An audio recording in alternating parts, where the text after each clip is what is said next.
What's up, everybody? My name is Sarah. If this is your first time here, if not, welcome back. And today we're doing a reading vlog. Each week I try to plan out a little bit what I read. However, I have a very loose interpretation of how I would actually do that, because a lot of the times whenever it comes to actually getting into a book, if you're not liking it, you're not reading it as fast, and a lot of the time my TBR is dictated by Libby and what they're releasing to me at the time. So I read on all three different formats depending on the time of day, where I'm at, and how busy I am. So typically for me, I'll read audiobooks while I'm working or cooking or a menial task that doesn't require a lot of brain work, so that I can focus on the story.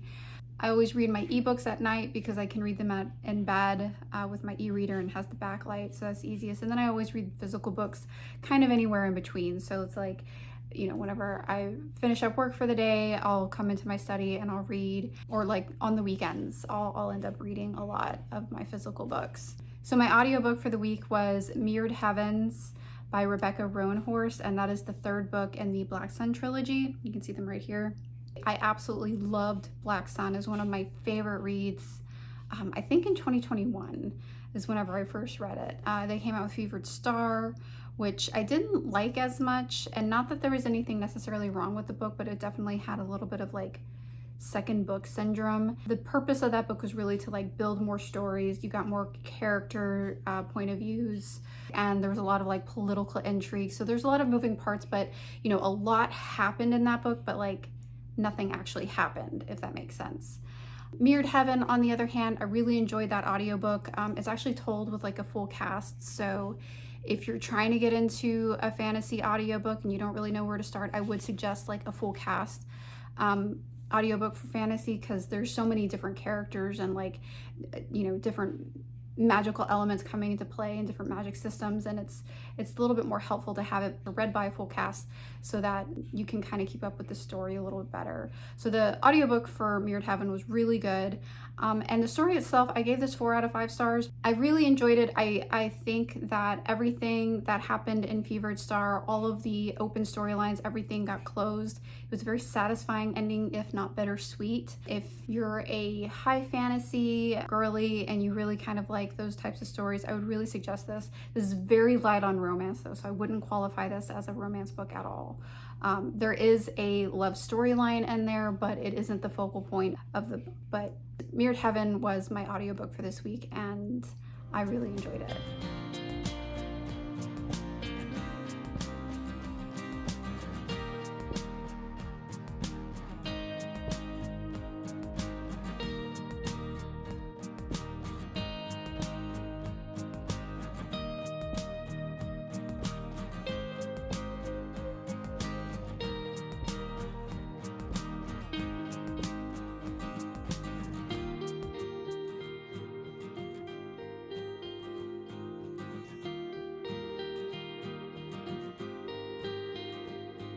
When it comes to my ebooks, I have been trying through Ashes and the Star-Cursed King, which is the sequel in the duology series to The Serpent and the Wings of Night.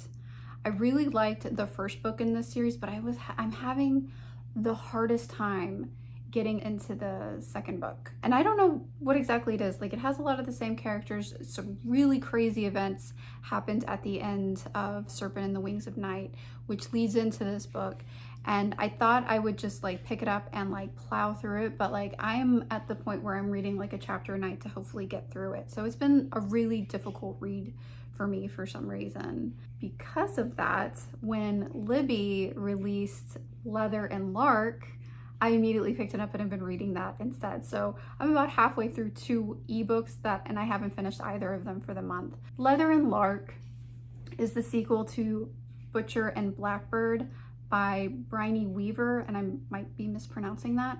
Butcher and Blackbird is, in a nutshell, a book about 2 serial killers who fall in love. It has kind of like a Dexter, maybe like a You vibe. It was actually a really funny rom-com dark romance. And this is the continuation of that story, but it follows Rowan?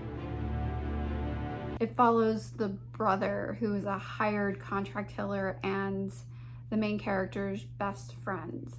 So this is their book and that story, and there's a couple hints in the first book about how they meet, and so far I'm really liking it. One of the things that I was kind of concerned about, because the opening for Butcher and Blackbird, like, it hooks you immediately, and I wasn't really sure that the author would be able to do that a second time.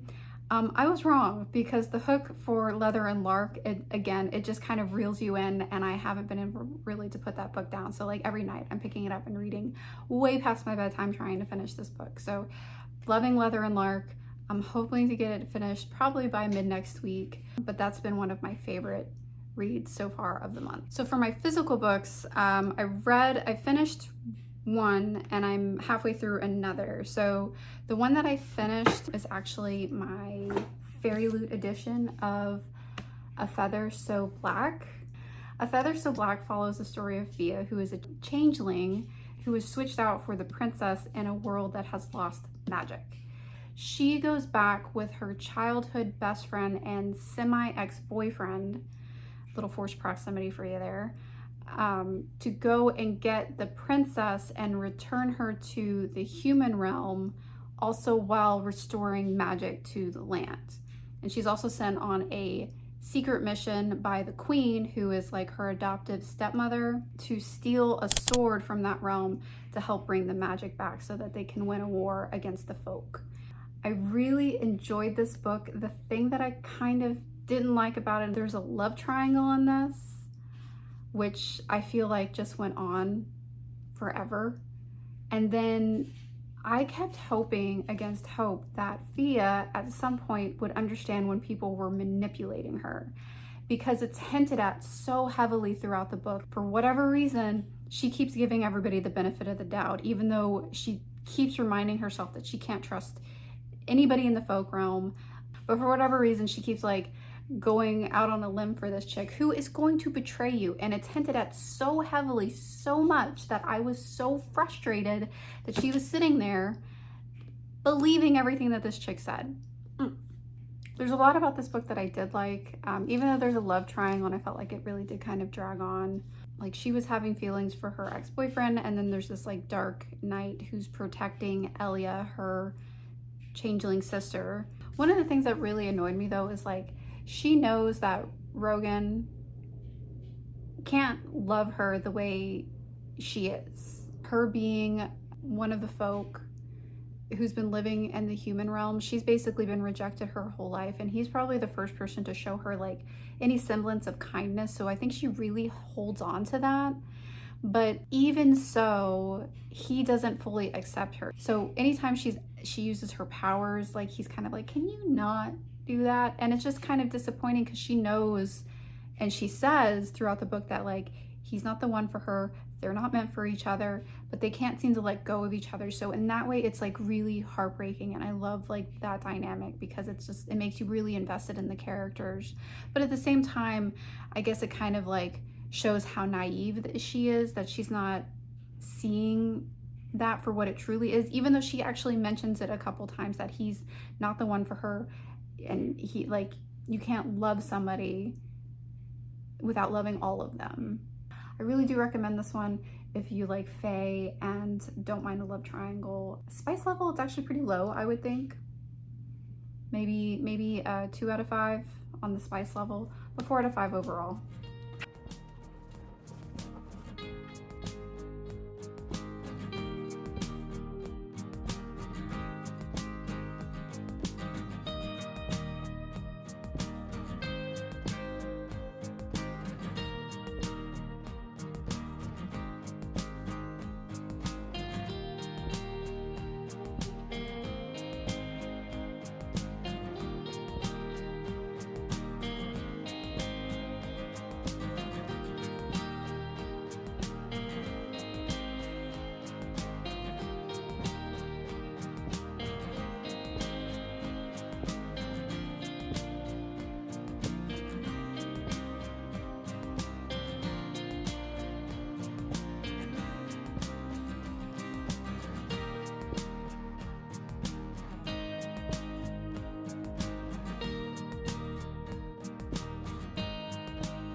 The other physical book that I'm reading that I'm still working my way through is Not in Love by Ali Hazelwood. I wouldn't pick this up the day it came out. One of the things that I really like though is that this character is actually pretty sex positive, whereas like her other characters are, I don't want to say repressed, but like they're all like borderline virgins. But this one, she's actually owns her sexuality, knows what she wants. There isn't a lot of like slow burn. This definitely kicks off pretty early on, and you know, we're lusting after each other basically from the time that they meet. And that's a little bit different from the other female characters that Ali Hazelwood has written, and I think except for one. Like in one of her novellas, like one of the other characters is pretty sex positive and like very forward whenever it comes to, you know. In this book, there's Rue and Eli, and they're on opposite sides of a hostile takeover. Rue works at the company that's being taken over, whereas Eli works for the investment firm that's trying to come in and take over the company. Rue is kind of caught up in it because the owner of the company is one of her really close friends, and there's definitely some information that she isn't aware of that Eli is, that already they've tried to hint at, and I'm pretty sure I know where this is going, and that's frustrating because like I don't necessarily want to know that so early on. If you're looking for like an Ali Hazelwood book, if you liked Love on the Brain but think it needed more spice, then this is probably a little bit more up your alley. So far I'm leaning towards like maybe a 4 out of 5, but we'll see where it goes. Like you never know. Like I don't want to rate something this early on because I'll probably end up loving it and giving it a 5 out of 5 by the end. So we'll see.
Okay, so that is everything that I am currently reading or have read this week. I have started Lore of the Wild, which is another Fairy Loot book. Thank you so much for watching, and we'll see you next time. Bye!